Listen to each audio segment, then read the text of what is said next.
What's going on, guys? Thanks for tuning in to another episode of the Red and Gold Standard podcast. My name is Zach Hernandez, and we were supposed to have Matt with us this evening. However, I believe he's tied up. My man went to 3 baseball games in 2 days. I'm not sure if he's asleep, but he'll get back to us soon. If not, my man Mike is holding it down for us. Mike, how you doing this evening? I am great. Happy to be here, man. Hopefully you guys can hear me all right. I just changed microphones, so all right. But yeah, man, I'm happy to be here, having a great weekend so far. Matt's weekend might have been better than mine. I don't know, man. I guess it depends on what you're into, but I am having a great time, man. Happy to be here. Definitely. We appreciate you as always. Guys, if you're tuning in on Twitter, head over to youtube.com/49ers Hive so we can see and interact with your comments. We're not ignoring you. We just cannot see any comments from Twitter. So go to youtube.com/49ers Hive. And hey, while you're there, hit like, hit subscribe. It really does help. The YouTube algorithm's a tricky thing, very scientific. I won't get into it right now. With all that said, we got some 49ers news to break down. Speculation as always. You know how we do it here at 49ers Hive. Mike, my first question for you as we start off the show. There's this whole speculation, all this drama on the offseason. We're tired of talking about it for sure. Deebo Samuel wants a trade, not responding to phone calls, not responding to texts. He's tweeting, he's liking jersey swaps. And then he shows up and he's practicing. And maybe he's not practicing with the team, but he's working out on the side, in gym shorts, whatever. But it sounds like Trey Lance has been in contact with him. It sounds like maybe even the other receivers have been. Does this maybe flip the script? And maybe the 49ers are like, oh, shit, he did come to play ball. We got to pay him. How do you feel about it? Even Trent Williams said that he's had some conversations with him during his presser. I think that it's more about not wanting to get fined. This was the mandatory stuff. Unless the team excused you, they did not excuse him, and so he had to show up. I know that the fines get really, really steep at a certain point. Like I think $90,000 a day or something crazy like that. I don't know if that's this time of the year right now or if it's the next after the break here. But either way, I think I felt like he was always going to show up. I think it's important to note that he's not injured and he didn't practice. So this is going to be one of those things where I'm here, but I'm still negotiating my contract. I really do think it's negotiation time still.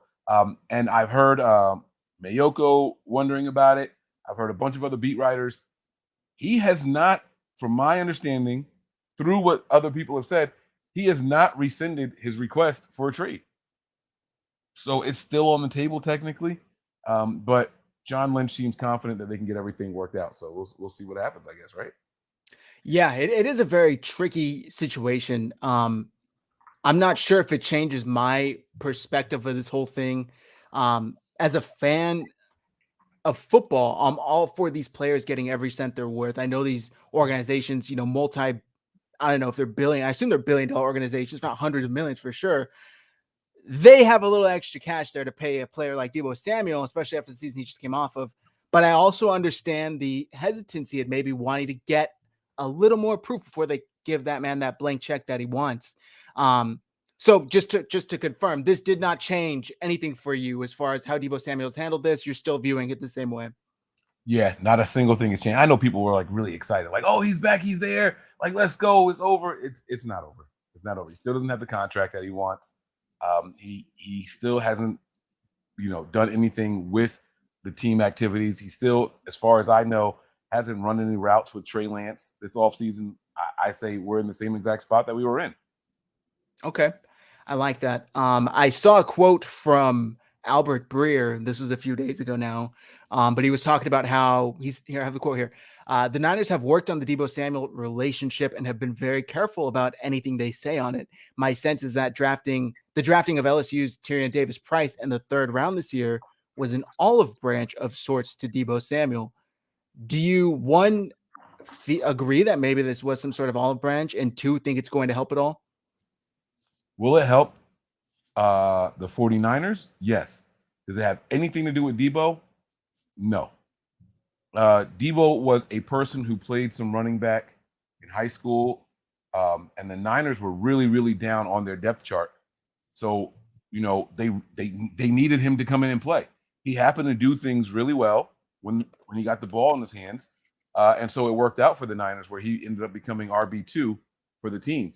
I do not think that Tyrion Davis-Price was drafted specifically to appease Debo. However, he was drafted to address a need. We don't have Mostert coming back. Hasty is a third down guy at best, and that's not something that we were all happy about. It was kind of obvious when he was out there that he was going to be the one catching a pass on third downs. You know what I mean? I don't think that this has anything to do with Debo at all. I think it's more about helping the running backs room. And in turn, it will take some weight off of Debo, but we have to remember what Debo was saying at the Pro Bowl, what he was saying during the year. I want the ball in my hand any way possible. I don't think he wants less touches. More touches is more money. I really do believe that. So I don't think that he doesn't want to play the running back role and all that stuff anymore. What people are saying, I just think that the Niners said, "Hey, we ran through all of our running backs. Let's go out there and get someone that we think can help and contribute sooner rather than later." Okay, I like that. Yeah, it is a very interesting situation in the sense that you're over here saying one thing as far as I want the ball, give me it at any means. I love being a wide back. This is my position. And then literally a couple weeks later, it's like, I don't want to play here anymore because you make me do that. We're not going to get into this. I know you guys are all tired of the Debo Samuel conversation, but I just needed to touch on that. Staying with the wide receiver position, though, Jawan Jennings. I've heard a lot of hype about Juwan Jennings this offseason. Is it justified? Do you think that this excitement around Juwan Jennings is justified? Justified. All right. So that means that you have to know what exactly is being said in order to call it justified. Kyle Shanahan is saying that he gets open or he creates more space than other people earlier in the route. That's not opinion. That's going to be fact. And I mean, unless I'm missing other things being said about him, I don't think he's overhyped. I think Jawan Jennings is exactly who we saw him to be. He double clutches some catches. They hit his hands, bounce off, but they'll reel him in still. He's still got iffy hands at times, but a physical guy, nice size to him. A lot of people thought that he was brought in to be the Jalen Hurd option. The Hurd experiment didn't work the first year, so then the following year they went out and got him and things like that. So I don't know how I don't know that he's overhyped. I think he's right where we think he is. He's the new Kendrick Bourne. He's the new KB. Okay, I'm so glad you ended it with that because that was going to be my next question. I was listening to Haberman and Middlecoff the other day, and they said they feel that he could take this KB type role, and not only that, but maybe in a year or two, when he does come up for free agency again, perhaps get that sort of contract that KB got when he left the 49ers. Do you see that sort of ascension for him? Because that's pretty significant from where he was last year, even where he finished, and that was better than the year before that. Do you see that big leap happening this year for Juwan Jennings? I do. I do. He's his numbers weren't all that, but he was clutch. He was a guy, he had 2 touchdowns in that one playoff game, if I'm not mistaken, right? He showed that he got the trust of at least Jimmy. We have to see that translate to Trey. You know what I'm saying? We have to see that translate to Shanahan trusting him more. But like I said, Shanahan giving him that praise that he gets open early and all that. Shanahan doesn't give out compliments easily to wide receivers, especially that position. It's the one that he is familiar with, being that he played that position. So I think that I think this is going to be a big year for him. Can he get that Kendrick Bourne type deal? I don't know. Kendrick Bourne, a lot of people don't want to admit this, but he was the Niners' leading receiver for a couple of seasons. That doesn't. He was never a 1,000-yard guy or anything like that, but due to the injuries of so many receivers for the 49ers, Kendrick Bourne, when you go back and you look at the numbers, he was 49ers' top option or top receiver for a couple of seasons, and I think that played a part in who was Kyle Shanahan's top guy. Oh, okay, it was this guy, and he's a free agent. Let me go out there and get him and bring some of that here. And then you also got to look at I saw this PFF stat. I don't have it in front of me, so don't, hold me to the letter of the T here, but it said something along the lines of when targeted, who had the highest QBR. So when the quarterback targets a receiver, who had the highest QBR? And Kendrick Bourne was in the top 3 of the entire NFL when targeted. Jawan Jennings isn't doing quite that for anybody right now, but that's a lofty goal to set for himself. Doesn't mean that he can't do it, but he's got to do a little bit more work than what we saw last year. So I appreciate your answer, and it's funny because I literally just came upon this tweet that I'm going to pull up here. Give me 1 second to change his background. Per PFF Fantasy, Juwan Jennings, 142.8 passer rating on slot targets this season, 4th best amongst all wide receivers. So it's not that, number 1, number 2, obviously it's 4th best, but 142.8 passer rating in the slot. In the slot, though. Yeah. In the slot. Yeah. Still pretty good. It is. No, that's impressive. So I'm excited to see where it takes it. The comments from Kyle Shanahan that you were talking about, he said, quote, "I'm extremely confident in Juwan. I think if anyone's watched our games at the end of last year, not many people covered him. He got open. He had aggressive hands. He got up the field and he blocked well."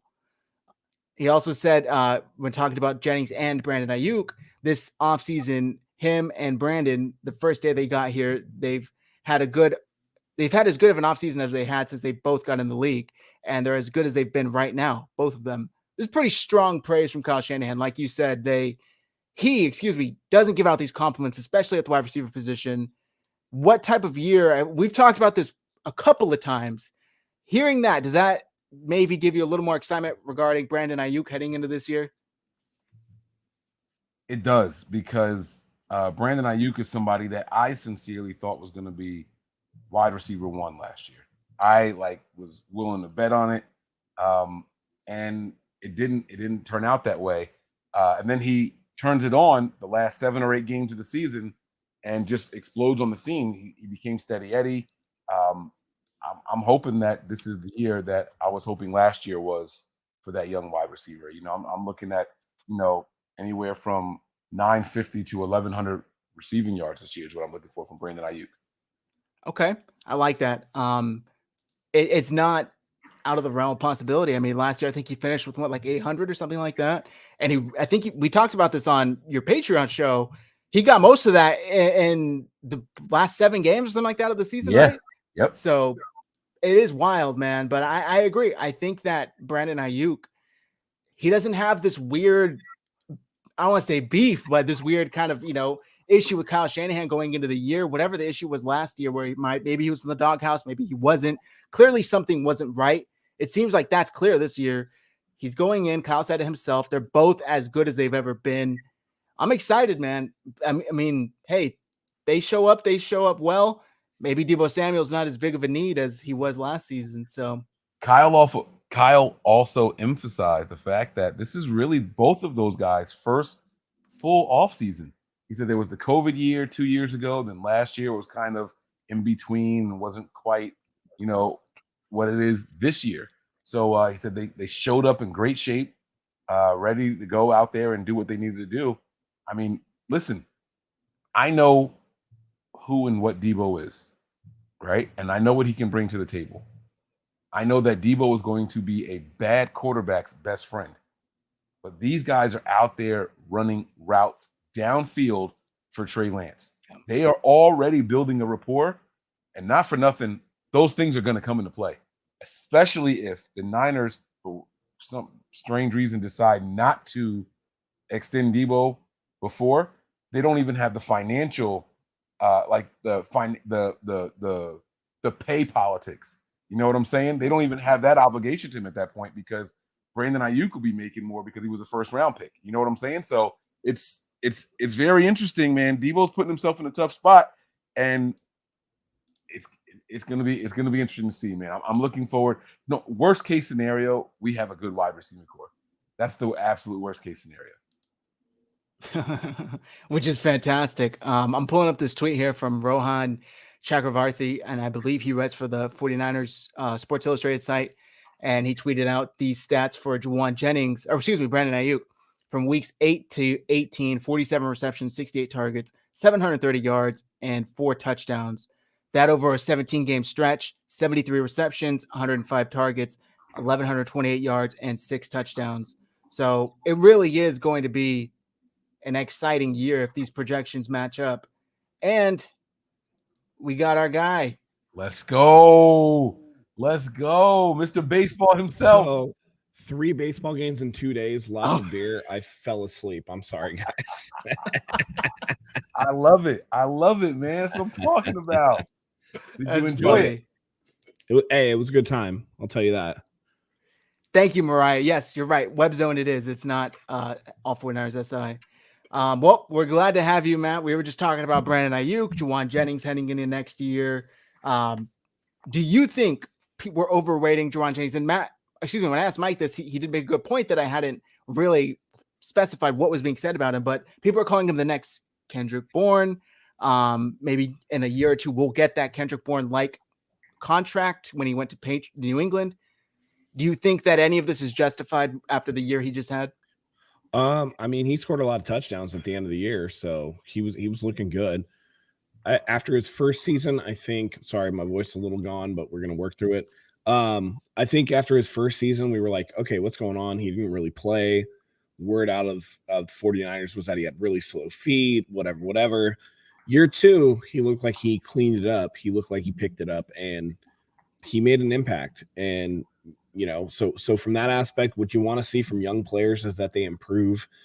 You don't have to be the next Kendrick Bourne. I think Jawan Jennings has a different skill set than Kendrick Bourne does. But I think that he's, a nice number 3. I don't think he's ever going to be like a top end wide receiver, right? Just like Kendrick Bourne. I mean, the Patriots needed him to be a guy for them, right? So they kind of overpaid, and that's why the 49ers didn't, pick him up. I could see something like that happening with Juwan Jennings, but as it is, he's like a nice depth piece. That's where I sit with Juwan Jennings right now. Okay, I like that. I respect it. Moving on from the wide receiver position, shortly before we went live here, Jennifer Lee Chan of NBC Sports Bay Area reported that Trey Lance is staying in the Bay Area this week to help practice, maybe learn a little more. I know that the 49ers ended mandatory minicamp 1 day short. I think they've done it before. Last year too. Yeah. Yep. Last year, right. Okay. Mike, does this tell you anything about maybe Trey Lance's approach and how he's handling this year? What you can learn about him as a person, just kind of from the outside looking in. If somebody just told you this, what do you make of it? Well, it's confirming what we heard about him following the draft. This kid's a workaholic. He is a person who takes his job very seriously, his responsibilities. He's going to always put himself in the best position. He's always going to be prepared. It's interesting when I was reading these things about him, and then it was what podcast had his coach on from college? I believe it was the Believe in 49ers, Eric Davis and Rashawn Haylock. I think it was that one. I don't want to discredit anybody. I'm sorry. But the guy was talking about how he prepares, right? Like he prepares like a madman, right? He's constantly studying opposing teams and getting into the playbook and working on the game plan with the coach and the coordinators and all that. And it was eerily similar to what Peyton Manning was saying during his Hall of Fame speech, where I'm not the most athletic, I don't have the biggest arm, but you were never going to out-prepare me. And hearing about the work that Lance put in prior to the season starting, right? When he's out there working with Beck and had all the wide receivers there with him, -1, right? And now you hear that it's your free time and he's staying behind to continue to work with people. I think that's phenomenal. That's got to excite, well, it doesn't have to excite anybody else. It excites the hell out of me. I am very, very excited when I hear things like that from this kid because I'm not comparing him to Jimmy, but it has been confirmed multiple times, specifically this season, that when it's the off time, Jimmy is gone. Like it's not just this year. It's not just what's happening now with the shoulder surgery and all that stuff. It's Jimmy is gone in the offseason. That's when he's on his vacations. He's doing his thing. You hear about Lance getting work in before. You hear about Lance getting work in now. It's going to be after. It's a breath of fresh air. It really, really is for me. Okay, I like that. I agree with Mike, honestly. It's funny when you watch people that, the national media, what the thing they say about Trey, they're going to have to run a modified version of Shanahan's offense. I heard that from Albert Breer this week. And, listen, when you talk to the people that are in the know locally, the ones that are actually connected with the team, the ones that are actually there, this kid is dialed in terms of the offense, what he can pick up mentally, the mental game, right? All you're worried about is just getting him reps, and he's giving himself the most reps possible by hanging around, working with the wide receivers, making himself available for, anybody that wants to be available, going to these quarterback gurus and these camps and stuff. And he's putting in the work. Like Mike said, this is something that you love to hear about a kid, is that he's a workaholic, that, the cliche of, first guy in, last guy out, right? Trey is proving that he is that guy, that he's going to show up every single day. He's going to put the work in, and he doesn't need to pat himself on the back, right? Like, this is not something that Trey is putting out there. Hey, look at me. Look at all this stuff that I'm doing. He's just doing it. And everybody else we notice, look, we're seeing it, right? He doesn't need to say it. That's what you want to see out of your franchise quarterback. And I think it's a wonderful thing. And it just goes to show that on a national level, I think people are going to be surprised by how good Trey Lance is this year. And like Mike said, when Jimmy time is Jimmy time. And I think that's why every single season we're like, dude, why is Jimmy making the same throws, the same mistakes, doing the same shit over and over? And it's because Jimmy time is Jimmy time. He's not that guy that is first guy in, last guy out. And you can tell. It's very apparent. And so to see Trey do that, and, even to speak to Mike's point about Peyton Manning saying I wasn't the most physically gifted guy, Trey is pretty physically gifted. So, the old adage is hard work beats talent when talent doesn't work hard. Trey Lance has talent and he's working hard. Yes, sir. So the sky is the limit for this kid. And I can't even tell you how excited I am for the actual season to get going. Man, hearing how hard that Trey Lance works, it just puts a smile on my face to think about what is to come for him. I saw Louis Riddick, right? That's how I pronounce his first name, not Louis. Lewis. Is it Lewis? It's Lewis, right? I think it's Louis Riddick. Okay, Louis Riddick saying that. I don't know. St. Louis, St. Louis. I don't know. Yeah, I don't know. But Mr. Riddick from ESPN, one-time candidate for the 49ers general manager position, talked about how he has Trey Lance as his dark horse for MVP this year, which, look, I appreciate it, but let's maybe lower the expectations, not put so much pressure on the kid. We do have a super chat here from our guy 49ers Throwback. It's good that Trey has talked to Steve Young and going to Tight End University next week. Dude is working his tail off. I'm also excited for Hufanga. This was something I saw Grant Cohn talk about that I actually thought was like legit, where Steve Young is really dialed in with the 49ers, whereas Joe is like, like the bitter old timer. Steve Young will call up Trey Lance and be like, hey, how you doing, man? What's going on? Whatever. And it's good to see, like, Steve is like rooting for this kid. And I've said it on the show before, there's definite parallels between Joe Montana and Steve Young and Jimmy Garoppolo and Trey Lance. And I think that's part of why Joe is a little more reticent to, give Trey Lance his flowers and give him his due and really be behind him, because it reminds him. And you can tell when I watched the Joe Montana documentary, dude is still bitter about being replaced. Like when he said that he, coming off of 2 seasons of injury, was better than Steve Young in 92, where Steve Young won the MVP in 92. Like, you can tell there's a lot of bitterness. There's kind of a little delusion. He's a little salty. And I love Joe Montana, although I will say, really, I grew up during Joe Montana's era in terms of, like, I was a kid during Joe Montana's era. But from what I remember, as far as being an adolescent and really coming up with the 49ers, Steve Young's always been my dude. I think that Steve Young was like a revolution at the quarterback at that time. And so, like, to me, it's great to see that Steve Young, like, Joe Montana's like, oh, yeah, I'm about the 49ers. Like, I'm the 49ers legend, this and this and that. But Steve Young is like, dude, how'd the 49ers do? Okay, let's see how their competition did this week. Okay, like, Steve is about it in a way that you can tell that Joe isn't. Steve has that almost that Tom Brady, Michael Jordan level competitiveness. He's retired, and he's still like, dude, y'all need to go out there and beat their asses. Because, like, you know, like, I feel like Steve on certain days is like, I could probably still sling it. Like, I could probably still do this. And that's the type of guy that I want getting in Trey Lance's ear, a guy that's going to be supportive, but also is going to keep it real. And so for me, Steve Young talking to Trey Lance is awesome.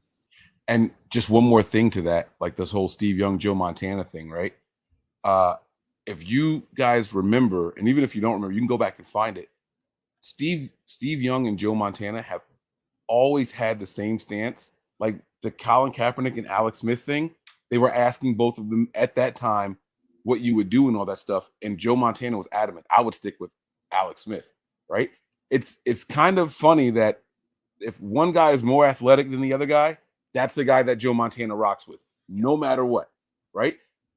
And then Steve Young is like, well, look at what Colin Kaepernick can do. He can do this, he can do that. And if he can improve in these facets, he'll be better than what Alex Smith was. And da-da-da-da. Like they just call it how they see it. Now, Cap didn't improve in the pocket and so on and so forth, so it didn't come to fruition. But, I mean, Steve Young is putting declarations and his stamp on Trey Young in a way that he never did. I can't remember the last 49ers quarterback that he was so excited about, coming out and saying, I have 100% confidence in this kid as far as him being prepared to take the reins. Now, if he physically doesn't hold up, that's different. But mentally is what Steve Young is stamping, not the physical part of it. It's everything that we've been talking about as far as the preparation and things like that. Steve Young is saying, yes, he is the guy right now. He's ready. And that's got to be exciting. It does. And you were saying that you would temper the expectations. My thing is, why? Why can't we say we have the next Patrick Mahomes? It's so frowned upon, right? Like we're Kansas City Chiefs fans saying we have the next Russell Wilson. When Patrick Mahomes got his start, they were like, oh, we should temper our expectations, right? We should pump the brakes a little bit. Turns out, if you ask 10 people who they prefer, Russell Wilson or Patrick Mahomes, you're probably going to get 9 of them to say Patrick Mahomes, right? I don't know that we have to temper those expectations. Trey Lance was, in my opinion, during the scouting process before the draft, the highest ceiling, lowest floor. If you put him in the wrong system or you rush him to get on the field, you're going to get the bottom of it. If you get him somewhere where there's a good system and give him time to learn, the benefits and the rewards are going to be through the roof. Well, guess what we did? We drafted him and we let his ass sit until we absolutely had to play him, and then we put him right back on the bench. The Niners are maximizing the opportunity for Trey Lance right now. I mean, it was annoying during it all happening, right? We were all frustrated with Jimmy watching how things played out. But when you step back, when you get away from what was happening in the moment and you think about the big picture, the Niners handled this the right way, man. And they should be applauded for it. And we got to the freaking NFC Championship game. You can't even call that season a fail, and that's with Jimmy. You can't call it a fail. So I don't know, man. I'm ready. Give him the MVP right now. Fuck it, let's do it. Okay, I'm with you, and I want to address this. Hold up. Okay, go ahead. Huxley. Don't come at me. Don't come at me with your Padres stuff. Okay. Listen. The Padres are a half game back of the Dodgers, who, thank you, Giants, for sweeping the Dodgers. That's fine. We all know, screw the Dodgers. We don't like them. But listen, this is not 2021, okay? Jace Tingler is not behind the bench. We got Bob Melvin, who is a 3-time manager of the year. And this is all without Toddy, okay? Fernando comes back. Bro, we're competing for the division. That's all I'm going to say. Anyway, in terms of what Mike said, I absolutely agree with him. Like, why put limits on this kid? Limits are for people who are scared to believe. Boom. Okay. Oh, that was beautiful. Put that on a shirt. That tattooed on me. Yeah, that was nice. I like that. I am not going to put limits on this kid. Okay. You can see it. You can see there's something different. And I'm not going to, I don't want those Colin Cowherd types to be out there like, oh man, I don't know. I'm not hearing enough. And then when you hear something, you're like, I don't know. I think you're trying to sell them to me too much. Like, no, stop. I've seen the practice videos. I've seen the way that he throws the ball. If the worst thing that you're going to tell me is this kid has a little bit of wobble to his ball, I don't give a shit. To be honest, it doesn't matter. Right? Like, you got his defensive coordinator. You got D'Amico Ryans coming out and going like, man, Trey Lance makes it really tough on the defense in OTAs. That's what you want to hear. When you got people who are watching the practices going like, dang, man, I don't think I've ever seen in practice red zone looking this good. Where Trey Lance is just down there dicing the defense in the red zone, where space is limited. You have to make decisions quickly. That tells me Trey Lance is processing things very quickly, making moves, right? What's the thing that we always heard about Jimmy? I can remember specifically 5 interceptions in practice in a row. In a row. Okay. And Melissa, I do think that Cowherd is bitter that Lance stumped his daughter. I don't even know that they were dating, right? But I mean, that's what it looks like to me. Yeah, I agree. So the only reason I said temper expectations is because we live in a social media world where he can see this.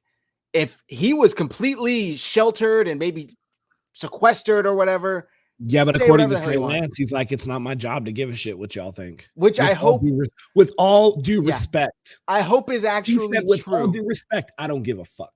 Yeah, I hope it's true, because if that's the mindset he has, he's going to be very successful. I hope this stuff does not get to him in any way. Jimmy Garoppolo, say whatever the hell you want about him. It does seem like he did a really good job blocking out all of this outside noise bullshit. From the outside looking in, of course, I have no inside perspective.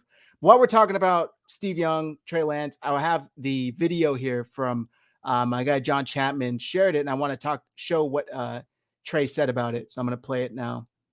We got to talk a decent amount, yeah. And I mean, obviously, a guy like that means the world anytime he says anything about me. So obviously, nothing but respect for a guy like that. Everything that he's done, and him having been in this building and played for this organization. For me, man, I'm going to take everything I possibly can from a guy like that. I mean, anything he has to say, anything he has to offer me, I mean, I'm welcoming that with open arms. Yeah. So, I mean, it really does just, like you said, who's the last? You want a sponge, and he seems like a sponge.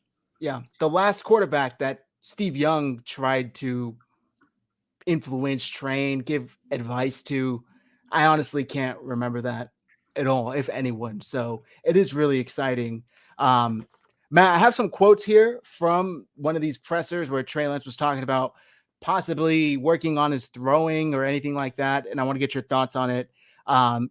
He was asked which quarterback coaches did he work out with during the offseason and what were the little things that he worked on. And he said, I worked with the 3D QB guys, Taylor Kelly, Adam Dideau, John Beck, Quincy Avery, and Sean McAvoy down in Atlanta. So I kind of split between those two, spent most of my time in SoCal this past offseason. But man, just cleaning stuff up, using my lower half. It's kind of real similar, but I know everyone talks about the throwing motion and your slow-mo videos and all that. This was Grant that asked the question. But it wasn't as much as you guys think. I know everyone has their opinion on it, but for me, it's about getting the ball out, accuracy. Like I said, it's a lot different working down there or working away from the building because you're working primarily as a thrower, not necessarily as a quarterback. So there's little things you change when you get back here from a timing standpoint, from an eye standpoint, little things like that, but no major changes for me. His throwing motion, I should say, has been analyzed very, very heavily this offseason. What is that quote? What do you get from that? I get a couple things from that quote. First of all, for as much as people are going to hate on Grant, and I know he went through that whole controversy with Javon Kinlaw and all them and all that stuff, right? He asked questions that people actually want to know the answer to. It's not these like cookie cutter media questions or whatever. Asking Trey Lance about this was something that, that's left up to Grant, and I appreciate him for that. Two things that I really gather out of this.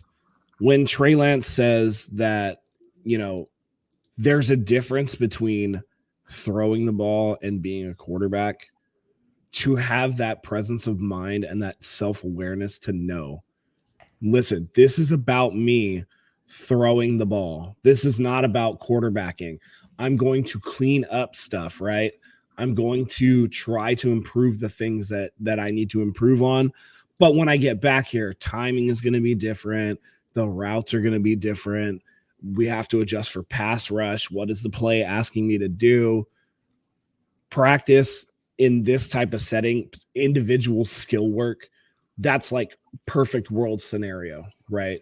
It's something like at my job in the medical industry where we're just like, if somebody asks you a question on like a test or like, we're doing education or whatever, if they ask you something and they don't specify, just assume that you have the equipment, that you have the staff, that you have the support. That's what that type of individual drill work is, as opposed to quarterbacking where you come back. And I don't think that Kyle Shanahan gives a shit what your mechanics look like. Do you run his play the right way? Do you go with the ball where Kyle thinks you should go with the ball? That's the more important thing. Number 2, one of my biggest criticisms of Jimmy Garoppolo was that dude never stepped into a throw in his life, never stepped into a throw.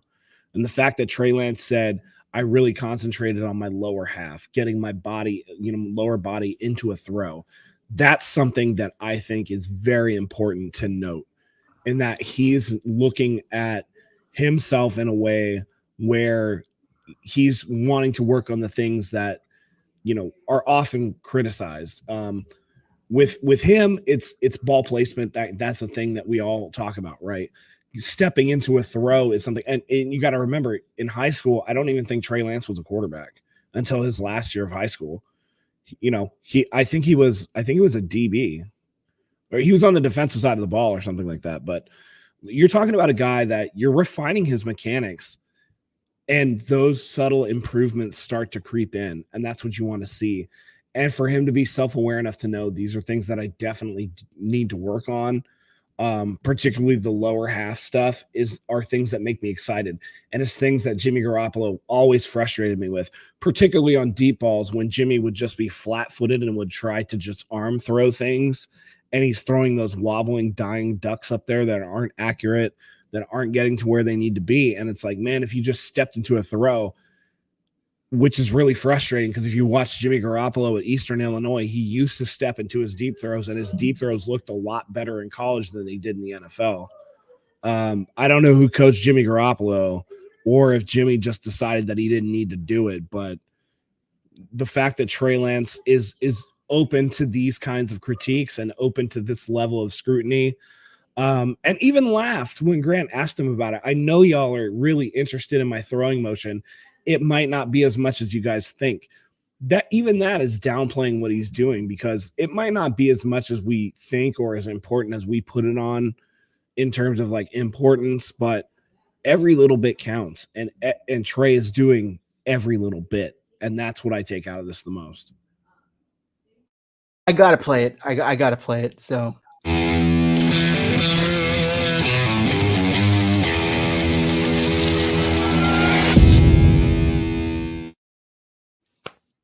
Perfect rant. I appreciate that answer, because I agree. And yeah, real quick to touch on the whole Grant Cohn. Everybody has their own opinion of him. That's fine. I agree on some things, disagree on others. I think he's good at what he does, what he's trying to do. But he does ask these questions that other reporters won't, because they're afraid of getting maybe certain level of access cut off, or getting viewed differently by the team, by the people that are in charge of who gets to ask, who gets access to these players. So I appreciate that, because other reporters that are sitting in this press conferences don't ask these questions, and the fans are sitting there like begging somebody to ask, and Grant does. So shout out to Grant for that. Another thing that Grant has proven to hopefully the other beat writers in the room, or the other people covering the team with these credentials, is that it takes a lot to get them removed. So ask the fucking questions, guys. Right? I mean, come on. You damn near got assaulted by somebody and then got cursed out, you know what I'm saying, on your own show, and you still have access? Look, I work for the state of New Jersey, and I know how hard it is to get fired from there. We had a lady, never mind. I'm not it's hard. Yep. Hey, that was like my woman comparison. Don't do it, bro. Yeah, I'm not. Yeah. I'm not gonna do it. But you know what I'm saying? It's like when you date a girl, and I was like, nope. No, never mind. I'm not gonna say right. But my point though is hopefully they have a little bit more moxie now. Hopefully they have a little bit more confidence to ask some of those questions because one, you know, for all the negative that people have to say about Grant constantly gets the praise for asking the question. Now these guys don't have to be afraid. I heard during the pressers throughout the week, I believe it was Tracy that asked it first to someone. Oh, did you hear about the woman who's drawing Jimmy Garoppolo every day until he gets traded? And then when the next presser started, a guy asked that same question to the next player. And it's like, really? That's what you guys that's the question you guys are going to piggyback off of over and over. And it's cool. I don't mind them asking that question. That's not what I'm saying. But it's like, it's so super friendly and irrelevant that it was like, you know, like, do it. Like Travis Ward said, they asked stupid questions. Yeah. Oh, come on. No, and that's true. I think Mike has it right when it's just like, ask the question. Why are you afraid to lose your access? You're not going to, right? Walk in there and ask a tough question. You don't have to be seen. You're not going to be seen asking a tough question that fans want to know as like anti-49ers. And I think that that's half of what this is. I don't want to be seen as against the team or whatever. But instead of asking, hey, have you seen the person that's drawing Jimmy Garoppolo every day or whatever? Why don't you ask, you know, John or Kyle or something like, hey, are you excusing Jimmy Garoppolo from practice because you know it's going to be a distraction and a big shadow hanging over Trey? Or like something real, right? Like not this, because to me, the question, have you seen the girl who's drawing Jimmy Garoppolo? That to me is a soft way to ask, like, what's Jimmy still doing here? Yep. Just ask, what is Jimmy still doing here? What are you guys doing with him? You know, and let them answer. And you'd be surprised how quickly the coach speak and the nebulous answers would change to specifics if you treated them like they were real people and you treated yourself like you were a real fucking journalist and not just a beat reporter who was up the team's ass. Yep. Right. All due respect to those guys. Also, and I'm not trying to be disrespectful, but some of those questions are real softballs and it gets real old. Just to add on to your question there, you know, was Jimmy excused because you don't want that pressure onto Trey? Then what happens come August or September? And if you haven't traded or cut him and he's still here, what does that mean for the season? I mean, clearly this means that they can't coexist if Jimmy is not the starter. And by the way, credit to John Middlecoff, who I think Mayoko asked, like, what are you going to do when Jimmy's healthy or whatever? And Shanahan said some nebulous answer, and Middlecoff followed up with, are you going to excuse him like you did right now if he's healthy? Like, are you just going to keep him away from the facility? Because that's a real question to me, right? Like, are you going to let him practice if he's healthy enough, or are you just going to try to move him? And so shout out to those guys. But in a lot of ways, you have to ask the real questions because we really want to know. And I think most of us have realized Jimmy's going to get cut, guys. I don't know if you know this. They're going to cut his ass. That's the interesting part. We talked about this on, was it Patreon? I'm not sure, but I thought it was Chris Biederman. Maybe it was Middlecoff. So I apologize for not getting the right name. But someone asked him straight up, if Jimmy is still on the roster during training camp, do you expect him to report and participate? And Kyle said, yes. If he's still here, he is going to participate. He didn't beat around the bush. That's what happens when you ask a direct question, right? Part of reporting, they tell you don't ask yes or no answers. Like that can be one-word answers. They tell you to ask open-ended questions to get the people to speak, right? And so even though that wasn't an open-ended question, it was Kyle couldn't dance his way out of that. If he's still here and you guys haven't found a trade partner for him, do you expect him to report and participate? And Kyle said yes. It was very simple. Yeah. And we do that at the hospital too when we're trying to fish for information, right? Like, you know, you want to ask open-ended questions, but you want to ask those for questions that you want insight, right? That you want elaboration, that you want a narrative to come out in terms of tell me a story, right? I'm interviewing you, tell me a story. But when you want direct information, like when I go to a patient let's just say it's somebody who's withdrawing from alcohol. I'm not going to be like, hey, so, sometimes drinking, man, that's like really tough. I mean, what do you think about that? I go, when was your last drink?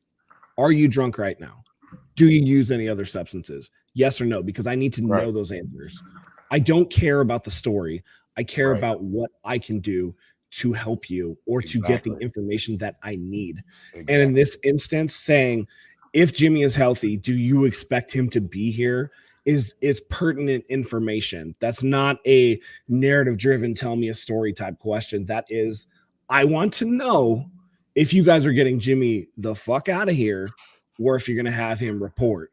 And Kyle will dance with those open-ended questions. He'll give you nothing burgers. He'll give you non-answers, but he very rarely dodges a direct yes or no question. And that's important to know for the local media. Let me ask this question to you guys really quick. Sorry, Zach. But no. Feel free. I have to know what you guys think. So Matt seems adamant that they're going to cut Jimmy. I have not once heard John Lynch or Kyle waver from the point that Jimmy is too good to cut. So I have to ask you guys this question. He passes the physical. Training camp approaches. Do you really think that they would flat out cut him as opposed to other options, restructuring his contract, keeping him as a backup, whatever it is? Do you think that they will actually flat out cut him? Because let's be honest here, they have Debo for another year. After this season, they have the franchise tag, right? Nick Bosa, they already exercised that 5th-year option. There are no big contracts coming up right now that they have to settle right now going into this current season. So what's the pressure to cut him? They've made it abundantly clear this is Trey's team. Kyle said the reason we're trying to move Jimmy is because we're confident that Trey is ready to take over now. So it's not about whose team is it. When Jimmy is healthy, is it going to be? No, none of that is the issue right now. The issue is Jimmy is here. What are you going to do with him? And I have not heard John or Kyle even suggest that they're going to cut him. I can go first. I think yes. I think they will. And I if push comes to shove, because I honestly cannot see them going through this season, one, paying Jimmy Garoppolo that much money, and two, just the locker room dynamics. As soon as Trey struggles, are there veterans in the locker room that have succeeded with Jimmy Garoppolo that are going to be looking back at his locker room, or his locker, I should say, and say, hey, that guy, maybe he has a couple of flaws, sure, but we won with him. If the 49ers lose 2 to 3 games in a row, do these questions start to get brought up by some of the older players in the locker room, which I don't think they would, because I think that this team has a lot of good leaders, but still the risk of it, I think is enough to where the 49ers, John and Kyle, should say, you know what, we're not going to put our young quarterback through this. We're going to eat our losses. Matt, I'm going to steal your phrase. You don't need to win this trade twice. So I would say, yes, push comes to shove. Can't find a trade offer. Cut him. Yep. I agree. And it'll be a last resort thing. I think what they're trying to avoid is cutting Jimmy Garoppolo for Seattle to scoop him up. Why would you want to avoid that? I would send his because ass right they think he's good. Yeah. They think he's good. It doesn't matter if we think he's good or not. Kyle and John think that he's good. And I'll tell you this right now. Hold on. Before you even time me out, hold on. He's better than Geno Smith and Drew Lock. So that's what Seattle's going with. So you don't want to give away. Hold up. Let me finish. Wait, Seattle didn't draft a quarterback? No. Oh, I thought they did. Okay. Go ahead. No. I think they want to try to trade him. I think they still want to try to get value for him. Okay. They don't want to just cut him for somebody else to take him. And you have to think about this from multiple points of view. We saw how ruffled Aaron Rodgers was when they drafted a quarterback. We saw how when the 49ers won the Super Bowl in 94 with Steve Young, how he was like, get this monkey off my back. It doesn't matter. And they got Joe Montana out of town. That was a good monkey reference. Yeah. They got Joe Montana out of town. All right. The Joe Montana monkey was out of town. He was in another zoo. Okay. But it was still something that was on his mind. You cannot have Jimmy Garoppolo in that locker room because actions speak louder than words. You can tell Trey it's his team all he wants. And Trey can sit up at the podium and be like, I don't care what anybody thinks. But if he's struggling and he hears the fans, okay, and there's stuff in the locker room and this and this and that, and Jimmy Garoppolo is sitting right over there, he's going to look. And here's the other perspective that we don't look at. Jimmy Garoppolo does not want to be here anymore. Jimmy Garoppolo does not want to be replaced. Jimmy Garoppolo wants to go. And I think when push comes to shove, if the 49ers can't do anything with Jimmy Garoppolo, they will do right by Jimmy Garoppolo and say, go where you want to go. And I think they'll do it as a last resort. I'm not saying that him potentially landing in Seattle would prohibit them from ever cutting him. I don't think they think he's that good. I'm saying that if they had their druthers, that they would get something for him before they tried to do that. And if they can't, they're going to let him walk because they're not keeping a $27 million backup. And you know that by the fact that they drafted Brock Purdy, who's like going to be a practice squad guy for sure, but they gave Nate Sudfeld a fully guaranteed contract. And that tells me that they're keeping him as the backup. Two things. One, Trey Lance is not the guy looking over his shoulder. Regardless of how good Jimmy Garoppolo is, or they think he is, they still drafted Trey to be the replacement. Think about that. Trey Lance will never have to look over his shoulder. I know people say that because they're worried about what the locker room dynamic could be, or even the fan base, right? Because there's still a lot of Jimmy supporters out there, and I understand that, right? But when Trey and Jimmy walk into a room, Trey Lance has all the confidence in the world. Even in this past season where it was clear you weren't going to be the starter unless we had to play you, right? The reason is because they traded up to get me to replace you. There's no reason for me to look over my shoulder, even if I have a bad game. You know what's going to be chalked up to? Experience. This will be my third start in the NFL. They don't expect me to come out here and throw 450 and 6 touchdowns in my third start in the NFL. That's not expected. So he can go out there and mess up, and he still has that confidence and the wherewithal to know, hey, they brought me in here to replace you. That's the Trey Lance and Jimmy, looking over his shoulder thing. And then the second thing is, I would want Jimmy in Seattle if I'm the 49ers, because yes, he might know the secrets. I saw that message up there earlier. He might know the secrets and all that stuff, right? But the Niners know exactly what Jimmy Garoppolo's weaknesses are. They might not know the ins and outs and the flaws of a Drew Lock or a Geno Smith as well as they know the flaws and the things that make Jimmy uncomfortable. You get what I'm saying? Like the dynamic of it. Yes, Jimmy knows our defense, but this is the same defense that we talked about just 15 minutes ago where he threw 5 consecutive interceptions. Yeah, I'm not worried about that part of it. My thing is like, when you look at Jimmy Garoppolo does enough that the team can carry him to victories. Geno Smith and Drew Lock are fuck-ups, man. They're going to fuck it up. Like, I will sit here and take 2 dubs over those teams. And I know that if they start Geno Smith, it's 2 dubs for the 49ers. I know that if they start Drew Lock, it's 2 dubs for the 49ers, right? If they start Jimmy, maybe we go 1-1 because maybe he does make a play. He does do that from time to time. As far as like the expectation, yeah, we know that Trey Lance is the guy. I'm sure Trey Lance thinks that he knows that he's the guy. That's right. Like the expectation is what we're talking about, right? But I also didn't expect Deebo Samuel to have the season of his career, get the ball more than anybody, and then demand a trade because apparently they give him the ball too much. You know what I mean? Like, yeah, I and push comes to shove. I think in the playoffs, Deebo Samuel going to be spinning that football on the sidelines going like, well, shit. All right, fuck it. Give me the ball, right? Because that's who he is. There are a lot of things that happen behind the scenes, and we think that we know players and we think that we know mentalities and expectations are what they are. But I can tell you, life rarely works out exactly how you expect it. And Trey Lance can be a very tough individual mentally and very tough individual physically, but we don't know 100% how he's going to react to, pressure if it comes out that like, the fans start getting impatient or whatever. I've seen it with a bunch of quarterbacks, right? Where you're just like, man, it's why the draft is such a crapshoot, because you're like, oh man, this kid is good, this kid is this kid is that, hard worker. We get the stories from everybody. We get the stories about Trey Lance, and we love to hear the stories. But at the end of the day, do we know 100%? Are we 100% convinced that that's exactly what it's going to be? All I'm saying is, why keep that contingency plan in the room?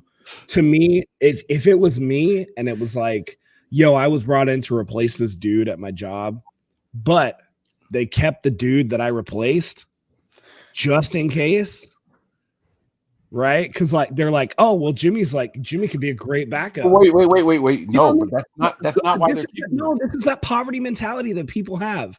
This is that poverty mentality where they go, oh well, we need Jimmy because what if Trey gets hurt? Why are you talking about football player? Like, why are you talking about Trey getting hurt? Like, who gives a shit? If he gets hurt, we're gonna lose anyway. So like, but if Jimmy's contingency plan, it's coward thinking. Get rid of him. You don't need him here.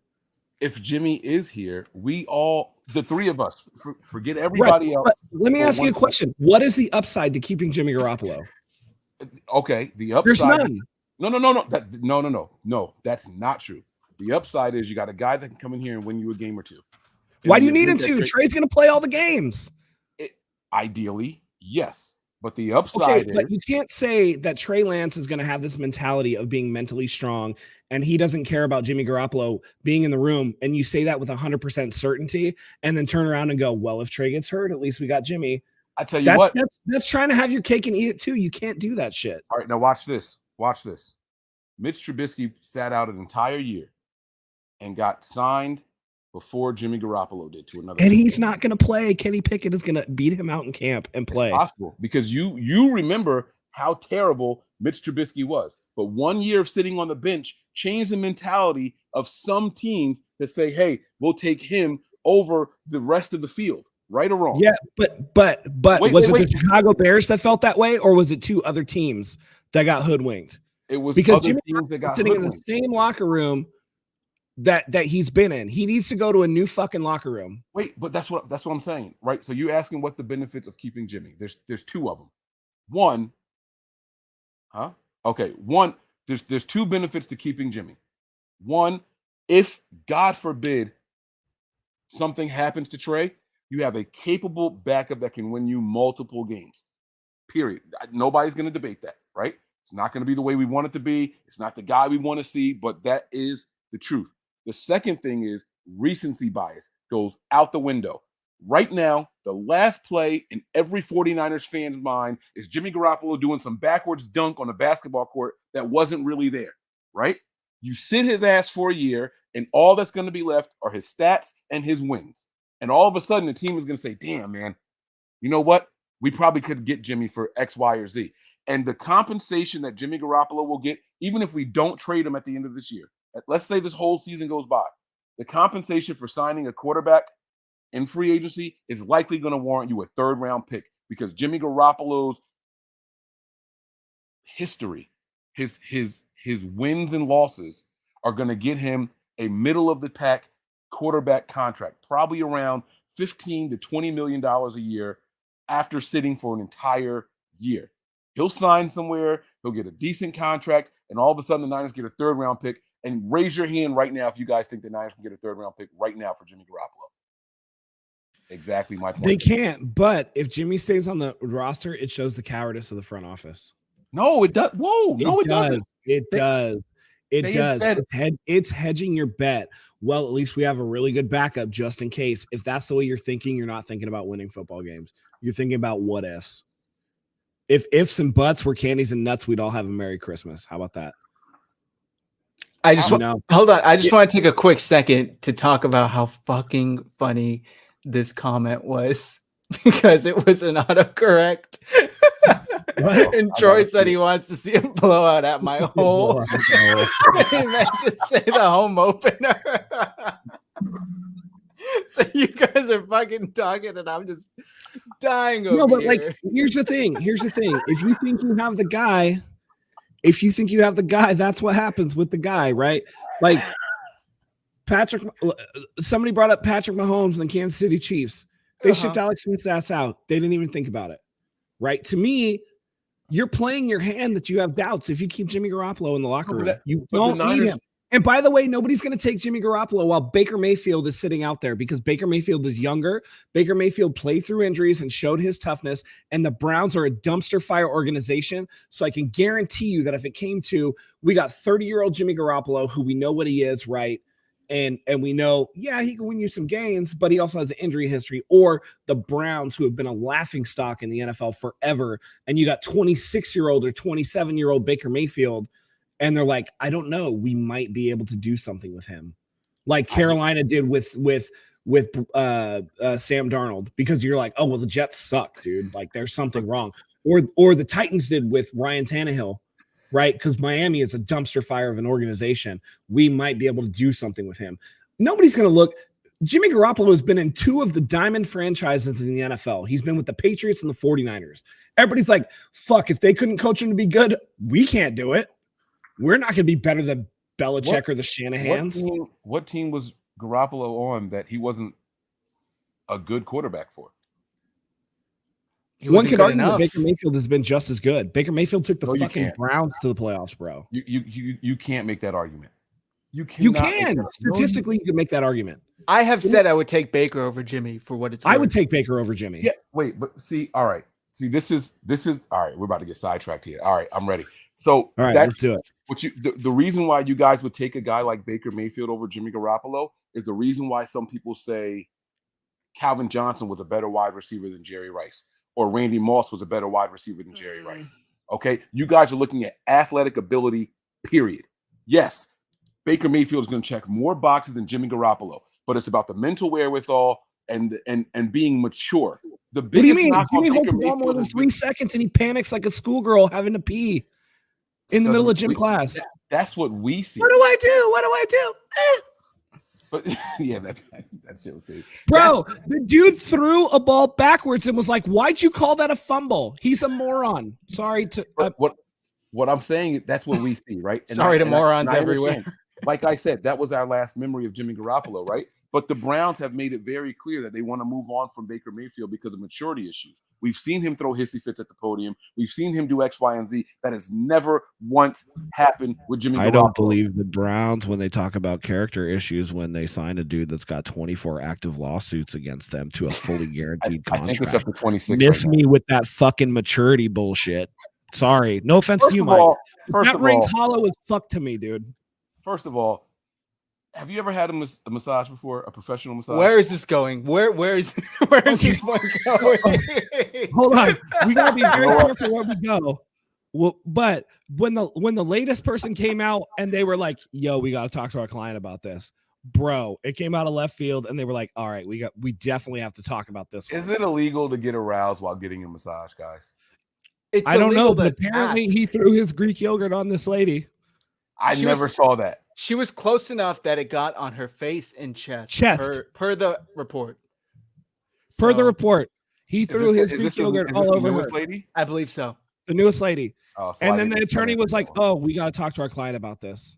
I didn't know about that one. And then his attorney was like, we were talking about a hypothetical situation. If you had 3. Wait. No. But see, but that. Then you'd be like, where there's smoke, there's fire. 24, bro. The Browns didn't know the last. No, because before that. And then another player was getting a massage and he commented on Instagram. I don't know if it was real or not. I don't want to say, never mind.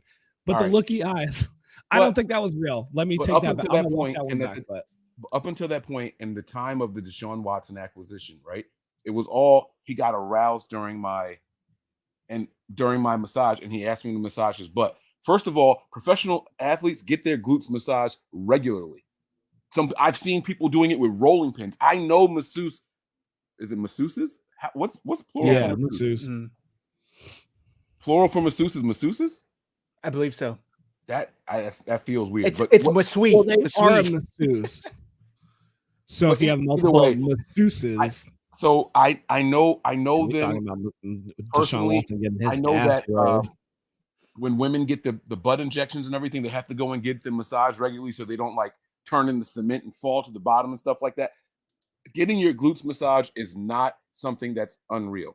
It's not something that's unheard of, especially for athletes. I'm not defending this kid. Okay. Now, but my point though Go is, ahead. But he you said kind of that- are though.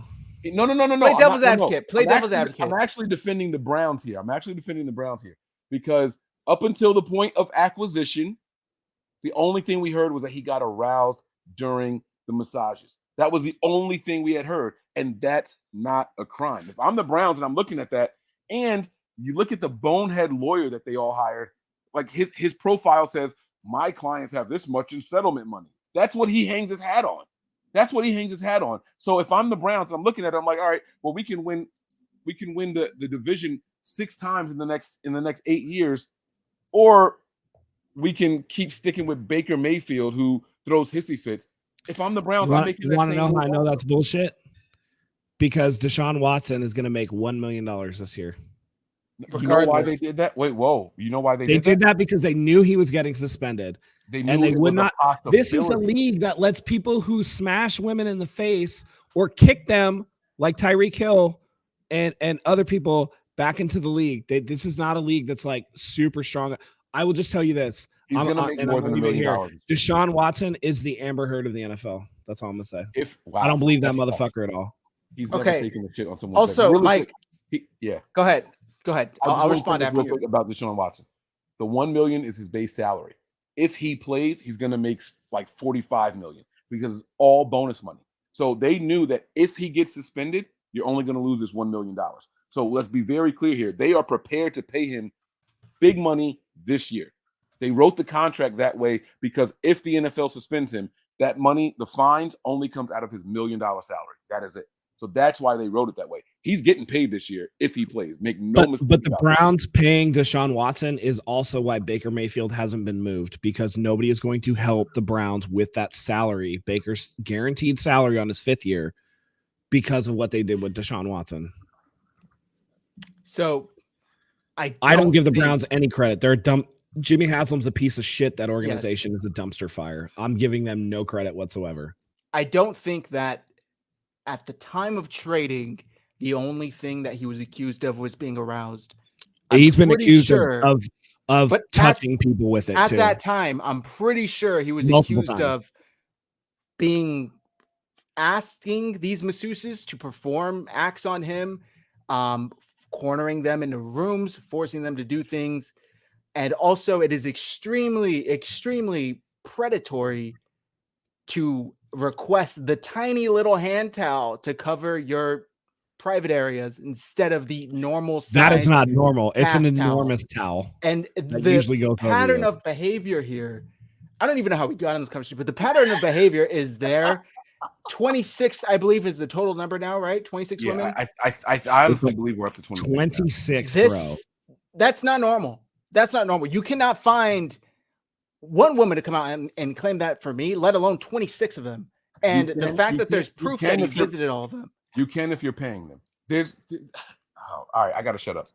But I mean, I get what you're saying. Look, if you were innocent and you were, why wouldn't you find a masseuse that you liked and then keep that masseuse? Why are you Teams travel. rotating so many? Teams travel. Well, okay, Eric Crocker. They're all in the Houston area. Eric They're all Crocker Houston area himself masseuses. has said that the teams have their own masseuses. It's not That normal too. for players to go to 50, 60 different of them. It's almost like he would go pull his stunt and then he can no longer go to that one anymore because she knows what he does. So maybe that's why he went to so many. I don't know. If I'm an athlete and I'm getting the type of massage that's going to be rejuvenating for my type of muscles, I might go to a dude because he's going to be able to like get into that muscle and like really break it down. And that's not what's going on. He's going to these chicks over and over and over again because the type of massage that he's getting that's going to arouse you is not for athletic performance. That's for relaxation. And if you want a real massage to help loosen up some of that muscle fascia, to get some of that lactic acid out, to really recover, you're getting massages that are quite frankly kind of uncomfortable because I've gotten them before. I'm not going to lie to you. That's a arousing. great point. That's a great point. Every time I go to Hand and Stone, I don't know if you guys have them out there. It's like a franchise of a massage thing. And what they do is they say, let us know the level of firm you want. And I say, crank it all the way up. But what they do is they lower the table so your masseuse can use her body weight. I've been in the room and I said, hey, do you guys have a guy here or a 250 plus pound woman because this ain't cutting it for me. So I completely agree with what you're saying, Matt. So I'm going to let it go on that note. But you are absolutely right there. You are absolutely right. Okay, with all that said, we got to wrap things up. It's a Sunday night. It's getting late. Trey Lance is the best. Get Jimmy out of here. How about and that? I agree. It does sound like Deshaun needed an escort. I'll never understand these players that make tens of millions of dollars cannot A, find an escort, or B, just have a relationship with women. At the same time, how many times have we seen players get DUIs and shit? And it's like, you're a millionaire, dude. Call Uber. Call an Uber, yeah. Call a private chauffeur. Go home in a limo and keep the party going. Like, what are you doing driving? I mean, and now we got, a first-round pick who's probably going to prison because he killed a lady in Las Vegas. Killed someone drunk driving, yeah. You know what I mean? Like, dude. Absolutely nuts. So if that's the case with something as simple as don't drive drunk, then this situation, I mean, I'm not surprised. Wild. It is wild. All right, guys. Any final thoughts? If there's anything I missed, real quick, I did see that Frank Gore is in talks with 49ers front office, Jed York, to have a role in the front office. Not sure exactly how that's going to turn out, but I just wanted to shoot that in there because I think that's pretty cool. Like brand marketing would be really good for Frank Gore. I think that would be something that would be really good for him because he's like recognizable. He's beloved. Like you can get a lot of things going with like the marketing department and running Frank Gore out there. I think he would be really good for that. But good for Frank Gore. I really appreciated the fact that he thought of enough of his time here in San Francisco that he wanted to come back and be like, let me sign a one-day contract and do like an official retirement. Like that to me, like I respect that. That's the honorable. Dude was always a 49ers fan. Ever since he left, he would be on Twitter, hyping up the Niners, talking about the Niners, supporting the Niners. He's a Niner for life. Mike, any final things you want to add in here before we wrap things up? I actually want to ask you, I know you had a list of topics there. Were there any other ones that we didn't get to? I'm not saying I'm going to respond to anything, but were there other topics that we didn't get to that you had? There was one, and it was just a tweet that I had tweeted out last week that got a lot more responses than I actually thought it would. But which of the 4 Harbaugh players would you want at their prime to add to this roster? We can go over it real quick. Patrick Willis, Anquan Bolden, Justin Smith, or Vernon Davis, and why? So whoever wants to go first to answer that, feel free. My heart says Patrick Willis, but after taking more time to think about it, I think that Cowboy Smith would be a better addition in terms of like what the team needs. Anquan Bolden came here a little later in his career, and he was great while he was here, but it wasn't really like the Arizona Anquan Bolden that really made his name. And I'm gonna get some hate for this, but I think Vernon Davis is one of the most overrated players I've ever seen in my life. So when he got tuned up against Seattle, he folded and he was never the same. That's not true. He had his best season after that. I hate when people say that. He got that hit. He did have a good season, but he wasn't the same dude that stuck in there. He heard footsteps. And it was not the same dude that caught that pass against the New Orleans Saints. It was not the same dude after that. Thinking about this roster as it currently is and who would help us get over the top more, I actually think that Vernon Davis is the answer. The Niners have shown this offseason in particular that they need help at the tight end position. They have gone out. Now, they didn't draft any, granted, but they've gone out and got Tyler Kroft. They've brought in a couple of other undrafted free agents and things like that at the position. And George Kittle can't stay healthy. If he is healthy, you got Kittle on one side and Vernon Davis on the other side. That's going to help us more than Patrick Willis because we have a really good trio of tight ends. Of linebackers, and our defensive line. If these guys pan out the way that we think they're going to pan out, it's one of the deepest groups on the entire team.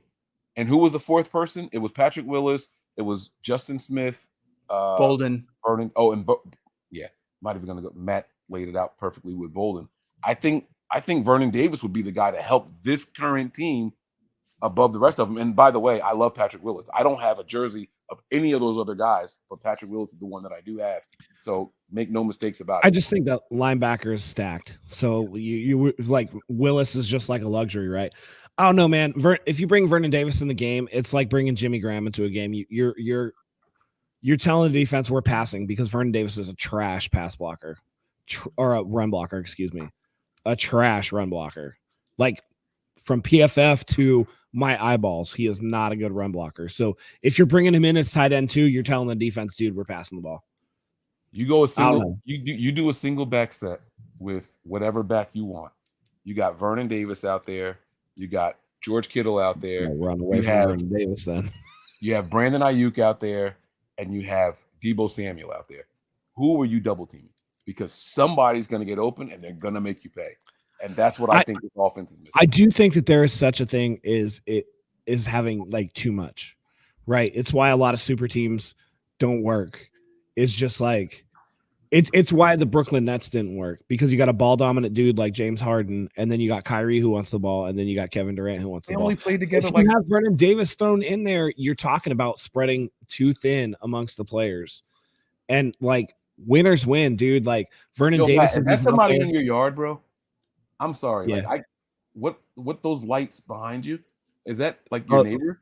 Yeah. That's my backyard. Is there somebody there? Yeah, somebody walked by. Oh shit. That would freak me out. You're way too calm for me. Okay, I'm sorry. Yeah. I'm sorry. I could make the obvious joke, but I won't. I would take Justin Smith. Give me Justin Smith.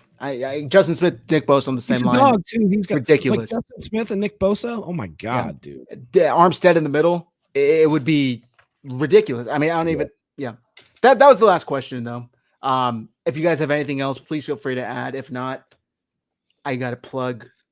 Zach, I got a question for you. Okay, you just answering my question right now. Where's my gold stamp, baby? All right, guys, you got to support the channel, and you can do so by buying Acre Gold. You can now buy gold for as little as $50 a month. Once you reach the market price of 2.5 grams, Acre Gold will send you discreetly and privately a nice gold bar, which Matt calls a stamp because it is rather small. However, it's 2.5 grams. Get your scale out. You can weigh it yourself. They are mint and they are beautiful. Mariah's got to write the gold stamp. You no longer have to fork out, hundreds and hundreds of dollars, especially in this ridiculous economy. Think of it as an investment. You could take $50, $200, whatever you want out of your paycheck and put it towards gold. Gold does not depreciate like the dollar does, so you'll definitely make your money back. Click the link in the description, support the channel, start buying gold for as little as $50 a month. Thank you to Acre Gold for sponsoring the Red and Gold Center podcast. And that'll do it for this episode, Mike. I actually have one more question for you, Zach. Oh, okay. All right. Which You're microphone throwing me are off you here. using? The one on your head or the one next to you? No, it's this one. I can't. This just came with this headset, so it's like I Can can't you unscrew it? No, it doesn't. I've tried.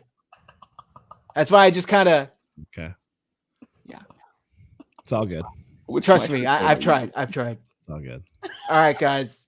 Thank you for tuning in. I know it was a 2-week gap. I was in Vegas, had a hell of a time, but we are so glad to be back. Mike, it's always a blast having you on, man. Let the folks know where to find you. I'm sure they're already subscribed, but if you're not, let them know.